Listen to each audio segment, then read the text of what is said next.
कहानी की शुरुआत में बताया जाता है कि चेस्टर्समिल नाम का एक शहर पहले आम शहरों की तरह ही था, लेकिन फिर वहाँ कुछ ऐसी भयानक डरावनी घटनाएं घटने लगी जिससे पूरा का पूरा शहर नर्क से भी बदतर बन गया। लेकिन आखिर वहाँ ऐसी कौन सी खतरनाक घटनाएं होने लगी, चलिए जानते हैं। तो कहानी की शुरुआत होती है बार्बी नाम के एक लड़के को दिखाते हुए जो एक डेड बॉडी को जंगल में दफना रहा था। बार्बी वहाँ का लोकल निवासी नहीं था और बार्बी के माथे पर लगी चोट को देखकर लग रहा था कि मरने वाले बंदे के साथ उसकी काफी ज्यादा लड़ाई हुई होगी। उस आदमी को दफनाने के बाद बार्बी अपनी कार में शहर से बाहर निकलने लगता है, लेकिन तभी उसका सामना शेरिफ नाम के एक पुलिस ऑफिसर की कार से होता है। उसे देखकर वो थोड़ा डर जाता है, जिससे उसका ध्यान ड्राइविंग से हट जाता है, लेकिन किसी तरह वो पुलिस से बच निकलता है। पर तभी कुछ गायें सड़क के बीचों बीच खड़ी थी। उनको बचाने के लिए बार्बी अपनी कार को एकदम से मोड़ देता है, जिससे वो गायों से भरे खेत में पहुंच जाता है। इससे उसे थोड़ी चोट लग गई थी। कुछ सेकंड्स बाद वहाँ पर जमीन अर्थक्वेक की वजह से जोर जोर से हिलने लगती है कि अचानक आसमान से एक चीज बार्बी के सामने आकर नीचे गिरती है और सब कुछ शांत हो जाता है। बार्बी देखता है कि एक गाय आसमान से गिरने वाली उस चीज से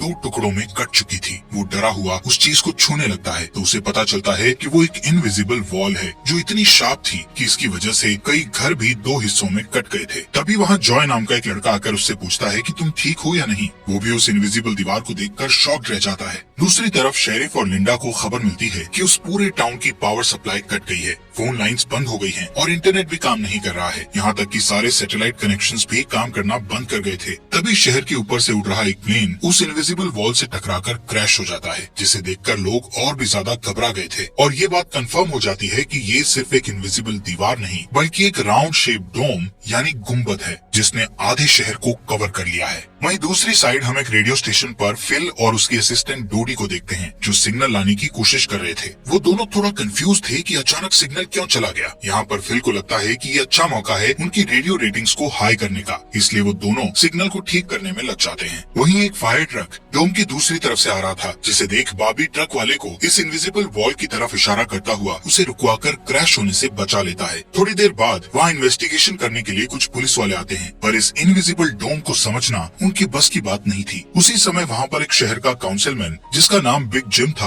वो भी पहुँच जाता है, लेकिन उसे भी इस डोम के बारे में कुछ भी समझ नहीं आता। यहाँ पर पुलिस को इन्फॉर्मेशन मिलती है कि उस शहर की तरफ आने वाले सभी रास्तों को बंद कर दिया गया है क्योंकि उस डोम की वजह से बहुत सारे एक्सीडेंट हो रहे हैं। इसके थोड़ी दूर घर पर जूनियर नाम का लड़का एंजी नाम की लड़की के साथ इंटीमेट हो रहा था। एंजी पेशे से नर्स थी और जो की बड़ी बहन भी थी। इंटीमेट होने के बाद जूनियर एंजी से कहता है कि मैं तुमसे बहुत प्यार करता हूँ, लेकिन एंजी उसे कहती है कि वो उसके लिए ऐसा कुछ फील नहीं करती। इससे जूनियर का दिल टूट जाता है और उन दोनों में बहस होने लगती है। यहाँ पर उनकी बहस इतनी बढ़ जाती है कि एंजी उसे थप्पड़ मारकर वहाँ से चली जाती है। इसके बाद हम 3 लोगों की फैमिली को देखते हैं, जिसमें मदर कैरोलीन, एलिस और उन दोनों की बेटी नोरी उसी टाउन की तरफ जा रही थी। उन्हें इस बात की खबर नहीं थी कि डोम ने उस टाउन को कवर किया हुआ है। दूसरी तरफ हम जूलिया नाम की एक इन्वेस्टिगेटिव रिपोर्टर को देखते हैं जिसका चेस्टर्समिल शहर में बहुत नाम था। एक दिन एक औरत उसे एक सीक्रेट खबर देने के लिए कॉल करती है। वो औरत उसे बताती है कि उसने उस वीक चेस्टर्समिल में प्रोपेन से भरे 6 ट्रक को जाते हुए देखा है और उसके हिसाब से इतनी बड़ी क्वांटिटी में प्रोपेन जैसे फ्यूल का शहर में आना किसी खतरनाक प्लान का हिस्सा हो सकता है। जूलिया उस औरत को इस बारे में इन्वेस्टिगेशन करने का वादा करती है, पर वो अपने काम में ज्यादा बिजी होने के कारण उस पर ध्यान नहीं दे पाती। वहीं बिग जिम रेडियो स्टेशन जाकर इमरजेंसी की अनाउंसमेंट करता है। कैरोलीन जो एलिस और नॉरी के साथ शहर में आ रही थी ये अनाउंसमेंट सुन लेती है, पर उन्हें लगता है कि ये किसी तरह का एडवर्टाइजमेंट है, इसलिए वो इस अनाउंसमेंट पर ध्यान नहीं देती और उनकी कार डोम से टकराते टकराते बचती है, क्योंकि उससे पहले दूसरी तरफ से आ रहा एक ट्रक डोम से टकराकर क्रैश हो जाता है, जिसे देखकर वो तुरंत अपनी कार के ब्रेक लगा देती है। इतने बड़े इंसिडेंट को देखकर नॉरी के दौरे पड़ने लगते हैं, जिससे वो बेहोश हो जाती है, लेकिन बेहोश होने से पहले वो किसी पिंक स्टार के बारे में कहती है। अब यहाँ से नॉरी को जल्दी से हॉस्पिटल में ले जाया जाता है, जो कि टाउन में होने वाली घटनाओं से घायल हुए लोगों से भरा पड़ा था। वहीं जूलिया और बार्बी घायल हुए लोगों को हॉस्पिटल ला रहे थे। इसी हॉस्पिटल में जूलिया का हस्बैंड भी डॉक्टर था। वो उससे मिलने जाती है, लेकिन उस वक्त उसका हस्बैंड हॉस्पिटल में नहीं था। हॉस्पिटल में जूलिया को पता चलता है कि उसका हस्बैंड संडे को कभी काम नहीं करता था, पर वो जूलिया को हमेशा झूठ बोलता आ रहा था। हॉस्पिटल के बाहर हम बार्बी और एंजी को मिलते हुए देखते हैं। दोनों को साथ देखकर जूनियर के अंदर एक अलग सी जलन पैदा होती है। वहीं अब टाउन के बॉर्डर्स को सैनिकों द्वारा सील कर दिया जाता है। बहुत सारे साइंटिस्ट और एक्सपर्ट्स को भी इस अजीबो गरीब मुसीबत का असल कारण नहीं पता चलता। पर कुछ घंटों बाद बिग जिम प्रोपेन के बारे में बात करने के लिए शेरिफ से मिलता है। यहाँ पर उनकी बातों से हमें पता चलता है कि उनको इस डोम के बारे में पहले से थोड़ा बहुत पता था, पर वो इस पर खुलकर बात नहीं कर रहे थे। वहीं बॉबी को उस टाउन में एक दिन के लिए रुकना था, पर उसके पास ठहरने के लिए कोई जगह नहीं थी, इसलिए वो अपनी कार में ही रात बिताने का फैसला करता है। तभी जूनियर उसके पास आता है और उसे एंजी से दूर रहने को कहता है। धीरे धीरे उसकी बात धमकी में बदल जाती है। बॉबी हैरान होता है कि आखिर उसकी गलती क्या है। इसी बीच वहाँ जूलिया आ जाती है, जिससे वो झगड़ना बंद कर देते हैं। यहाँ से सीन शिफ्ट होता है और हम देखते हैं कि टाउन के ऐसे हालात से लापरवाह होकर एक जगह कुछ टीनेजर्स पार्टी कर रहे थे। इनमें जॉय भी था। जॉय एक लड़के से वहाँ के हालात पर बात करने लगता है, लेकिन अचानक जॉय को दौरा पड़ने लगता है और वो पिंक स्टार के बारे में बोलने लगता है, जैसे कि पहले नॉरी ने बोला था। वहीं जॉय की बहन एंजी घर पर अकेली होती है। तभी अचानक उसके घर में जूनियर घुसकर उसको किडनैप करके अपने फादर के टूटे फूटे शेल्टर में ले जाता है। यहाँ पर वो उसे बताता है कि मुझे पता है शहर को कवर किए इस डोम के बारे में। यहाँ पर एंजी को उससे ये भी पता चलता है कि बिग जिम ही जूनियर का फादर है। जूनियर एंजी को ये भी बताता है कि उसके फादर अपनी फैमिली की सुरक्षा को लेकर हमेशा चिंतित रहते थे, इसलिए उन्होंने फैमिली के लिए ये शेल्टर बनाया था। वहीं दूसरी साइड जूलिया बॉबी को अपने घर में ठहरने के लिए लाती है। तभी अचानक बॉबी की नजर उसके हस्बैंड की फोटो पर पड़ती है और उसे रियलाइज होता है कि ये वही आदमी है जिसे उसने सुबह मारा था। दूसरी तरफ लिंडा और शेरिफ सभी व्हीकल्स पर नजर रख रहे थे ताकि कोई भी गलती से इस डोम से न टकरा जाए। तभी अचानक शेरिफ को अटैक आ जाता है और वो वहीं पर मर जाता है। अब यहाँ से हमें सुबह की घटना फ्लैशबैक में दिखाई जाती है, जहाँ बॉबी टाउन में जूलिया के हस्बैंड जो डॉक्टर थे उनसे मिलने आया था। वो उनसे कुछ पेमेंट की बात करता है, पर डॉक्टर उसे पेमेंट देने से इनकार कर देता है, जिस वजह से उन दोनों में झगड़ा हो जाता है और एक्सीडेंटली बॉबी उसे गोली मार देता है। बॉबी जानता था कि भले ही उसने उसे गलती से मारा है, पर उसे इसकी सजा मिलेगी और इससे बचने के लिए उसने उसकी बॉडी को जंगल में दफना दिया। वहीं प्रेजेंट में सुबह उठकर बारबी देखता है कि उसके गले की चेन गायब है, तो वो जूलिया से इसके बारे में पूछता है। जूलिया उससे कहती है कि वो उसकी चेन को ढूंढकर उसे दे देगी, पर तभी बॉबी को याद आता है कि वो चेन उस केबिन में ही गिर गया था जहाँ उसने उसके पति को मारा था। उधर जॉय अपने फ्रेंड बेन के साथ था, जिसने पिछली रात सीजर के वक्त उसकी मदद की थी। बेन जॉय से पिंक स्टार के बारे में पूछता है, जो उसने रात को दौरा पड़ते वक्त कहा था, लेकिन जॉय को उसके बारे में कुछ भी याद नहीं आ रहा था। वहीं रेडियो स्टेशन में डोडी एक स्पेशल डिवाइस की मदद से डोम के बाहर वाले लोगों से कांटेक्ट करने में सक्सेसफुल हो जाती है।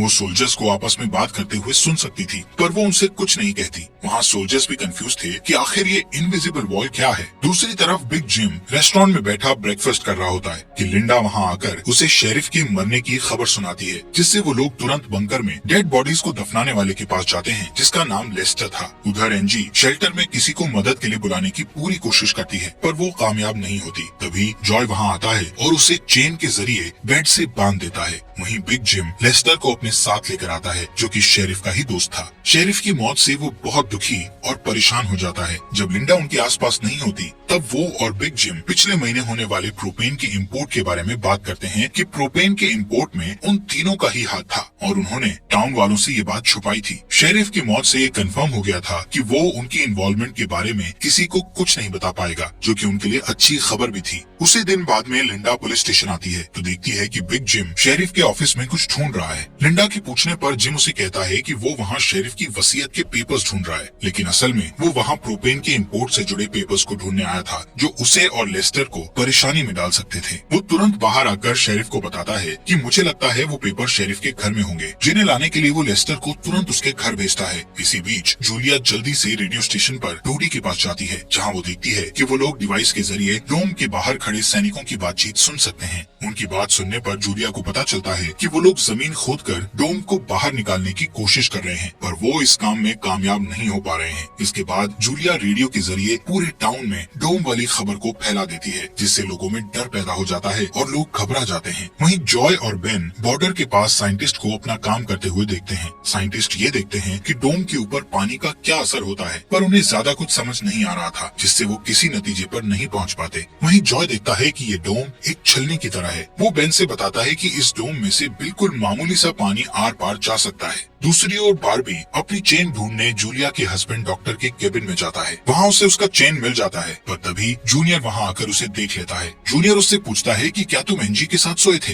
यहाँ पर बारबी को लगता है कि शायद उसने उसे चेन ढूंढते हुए देख लिया है और इसीलिए वो जूनियर को ऐसे ही वहाँ से जाने नहीं दे सकता था, इसलिए वो जूनियर को बहुत बुरी तरह से पीटने लगता है। वहीं हम देखते हैं कि लेस्टर शेरिफ के घर पहुंचकर प्रोपेन इंपोर्ट के पेपर्स को ढूंढने लगता है। कुछ टाइम बाद उसे वो पेपर्स ड्रॉवर में मिल जाते हैं। तभी वो उन्हें जला देता है। जब वो वहाँ से जाने लगता है तो उसका पैर लगने से पेपर्स की आग घर के पर्दों पर लग जाती है, जिससे आग की लपटें पूरे घर में फैल जाती हैं और पूरा घर जलने लगता है, जिसे देखकर जल्दी ही बहुत सारे लोग जमा हो जाते हैं और आग बुझाने की कोशिश करते हैं। पर फायर ट्रक के बिना आग बुझाना नामुमकिन था। अगर वो लोग घर को जलने देते तो डोम के अंदर का टेम्परेचर बहुत बढ़ जाता, जिससे लोगों की जानें भी जा सकती थी। इसलिए सब मिलकर आग बुझाने में लग जाते हैं। बॉबी लोगों को आग बुझाने में लीड करता है। तभी लिंडा को घर के अंदर से लेस्टर की चीखने की आवाजें सुनाई देती है। वो अंदर जाकर उसे घसीटकर बाहर निकाल लाती है और इलाज के लिए डॉक्टर के पास भेज देती है। यहाँ पर लोगों को आग बुझाने में 1 घंटे के बाद भी कामयाबी नहीं मिलती, उल्टा आग और भड़क जाती है। आखिर में जिम लोडर लेकर आता है और घर को गिरा देता है। तब कहीं जाकर आग शांत होती है। इसके बाद सारे थके हुए लोग इकट्ठा होते हैं। उनमें से पॉल नाम का एक पुलिस वाला फ्रस्ट्रेट होकर कहता है कि हम सभी लोग इस डोम से कभी भी बाहर नहीं निकल पाएंगे, क्योंकि ये डोम आग से जो धुआं निकला है उसे बाहर नहीं निकलने दे रहा। वो कहता है कि हम सभी इस डोम के अंदर ही मरने वाले हैं। इतना कहता हुआ वो हवा में गोली चला देता है, जो कि डोम से टकराकर एक दूसरे पुलिस वाले को लग जाती है और वो तुरंत मर जाता है। यहाँ पर पॉल को अरेस्ट कर लिया जाता है। अंधेरा होने पर जॉय और उसके दोस्त स्केटिंग के लिए जाते हैं। तभी वहाँ पर नोरी जॉय के पास आकर उसे कहती है कि उसे अपना फोन चार्ज करना है। जॉय उसे अपने घर ले जाता है, क्योंकि उसके घर में जनरेटर था, जो कि उस टाउन के गिने चुने घरों में ही था। उधर लिंडा पॉल को जेल लेकर आती है। वहाँ कुछ लोग पुलिस स्टेशन के बाहर प्रोटेस्ट कर रहे थे। असल में वो लोग पुलिस के घटिया सिस्टम का विरोध कर रहे थे। जिम उन सबको ये कहकर शांत करता है कि जरूरत पड़ने पर उन सबकी मदद की जाएगी। लॉकअप में बंद होने के बाद पॉल को हार्ट अटैक आ जाता है, जिससे लिंडा उसकी मदद के लिए दौड़कर अंदर जाती है। लेकिन तभी उसे पता चलता है कि पॉल सिर्फ अटैक आने की एक्टिंग कर रहा था। इसी मौके का फायदा उठाकर पॉल उसे धकेलकर उसे लॉकअप में बंद करके वहाँ से भाग जाता है। इधर बंकर में जूनियर फिर से एनजी के पास जाता है। एनजी समझ चुकी थी कि अगर उसे यहाँ से निकलना है तो उसे जूनियर को झूठे जाल में फंसाना पड़ेगा। इसीलिए वो उससे अपने बचपन की यादें साझा करती है, जब वो दोनों एक बंद टनल में जाया करते थे, और कहती है कि हो सकता है डोम का टनल पर कोई असर नहीं हुआ हो, तो वो लोग बाहर जा सकते हैं। यहाँ पर एनजी सोचती है कि अब वो उसके प्यार के जाल में फंस गया है, तो शायद वो उसे छोड़ दे, लेकिन ऐसा कुछ नहीं होता। जूनियर अकेले ही उस टनल में जाने का प्लान बनाता है। वहीं जिम जब पुलिस स्टेशन में आता है तो पॉल की जगह लिंडा को लॉकअप में बंद देखता है। वो तुरंत उसे लॉकअप से बाहर निकालता है। उन्हें पता चलता है कि पॉल अपने साथ एक राइफल और कुछ गोलियां लेकर गया है। लिंडा तुरंत उसकी तलाश में जंगल की ओर निकल जाती है, क्योंकि उसे पता था कि पॉल अक्सर शिकार करने जंगल की तरफ जाया करता था। वहीं जिम पॉल को पकड़ने के लिए एक टीम तैयार करता है। उधर रेस्टोरेंट में बैठी कैरोलीन को नॉरी की फिक्र हो रही थी, क्योंकि वो पिछली रात अपनी दोनों मदर्स को बिना बताए जॉय के घर रुक गई थी। वहीं जिम लोगों से पॉल को तलाश करने के लिए उसकी टीम ज्वाइन करने को कहता है। वो बॉबी से भी उनके साथ चलने को कहता है, क्योंकि वो आग बुझाने में अच्छा लीडर साबित हुआ था। इसके बाद वो लोग जंगल में जाने लगते हैं। रास्ते में बार्बी अपनी खूबियां दिखाता हुआ उनसे कहता है कि वो मिलिट्री में भी रह चुका है। वहीं दूसरी ओर जूलिया जूनियर को टनल की तरफ जाते हुए देखती है। वो उसे रोककर पूछती है कि वो बैग पैक करके कहाँ जा रहा है, लेकिन जूनियर बहुत जल्दी में था और वो नर्वस भी था। वो कहता है कि मैं बस यहीं पास में अपने दोस्त से मिलने जा रहा हूँ। इससे जूलिया का शक उस पर और भी बढ़ जाता है और वो उसका पीछा करती हुई टनल तक पहुँच जाती है। उधर जॉय के घर पर जॉय और नॉरी साथ में नाश्ता कर रहे थे। जॉय पहले कभी किसी लड़की के साथ अकेला नहीं रहा था, इसलिए थोड़ा नर्वस फील कर रहा था, जबकि नॉरी कॉन्फिडेंट थी और बातचीत में भी हाजिर जवाब थी। तभी बेन और 2 लड़कियों को अपने साथ लेकर उसके घर आ जाता है, जिन्हें फोन चार्ज करना था। उन्हें इम्प्रेस करने के लिए बेन को जनरेटर यूज करना था, जिसके लिए जॉय बेन को थोड़ी बेदिली से इजाजत दे देता है, क्योंकि उस टाउन में जनरेटर एक बहुत काम की चीज थी और इस तरह उसका मिसयूज करना उसे सही नहीं लग रहा था।